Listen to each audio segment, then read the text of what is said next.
and we're already this strained, we don't have what we need.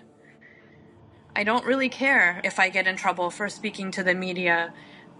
I want people to know that this is bad.